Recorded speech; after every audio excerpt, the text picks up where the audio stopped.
আসসালামু আলাইকুম, শুভ নববর্ষ। এটা অবশ্য আমি আপলোড দিতে একটু দেরি হয়ে যাচ্ছে। নববর্ষের দিন আমি কী কী করলাম আজকে আপনাদের সাথে শেয়ার করতেছি।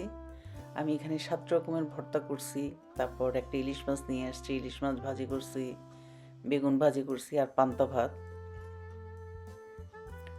আর বছরে তো আসলে পান্তা ভাত খুব একটা খাওয়া হয় না, এই একটা দিনেই মানে বাচ্চাদেরকে চেনানোর জন্য বাচ্চাদেরকে নিয়ে আমরা খাই, ওরাও খুব খুশি হয়। তো আমি এখানে অনেকগুলো পেঁয়াজ একসাথে, এক বক্স পেঁয়াজকে আমি ভেজে রাখছি, একদম শর্টকাটে করব।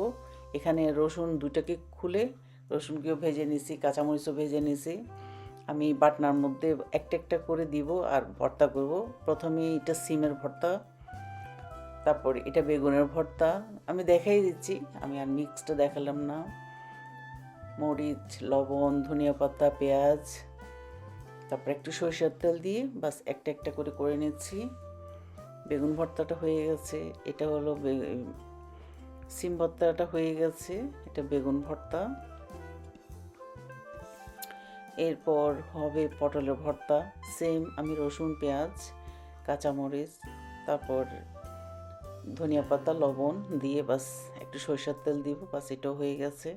এরপর করতেছি আলুর ভর্তা, এটা হলো ডালের ভর্তা, সেম সব কিছু একসাথে একদম শর্টকাটে এইভাবে করে আপনারা করলে একসাথে সবগুলো হয়ে যাবে খুব তাড়াতাড়ি।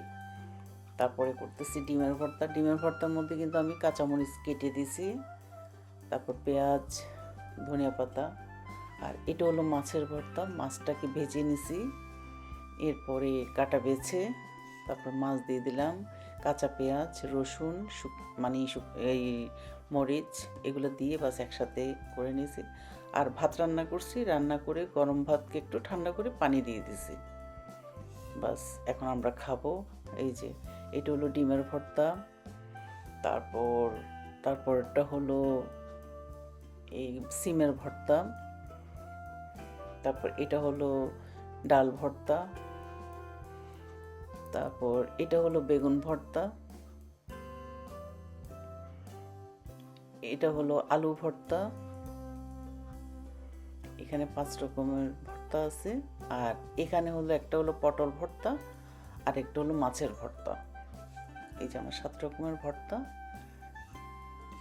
তারপর এখানে বেগুন ভাজি, কাঁচা পেঁয়াজও কেটে নিয়েছি যেহেতু পান্তা ভাত। আর এখানে ইলিশ মাছটাকে একদম লম্বা লম্বা করে কেটে তারপরে এটা ভেজে নিয়েছি। আর খেতে এত মজা। আশা করছি ভিডিওটা ভালো লাগবে।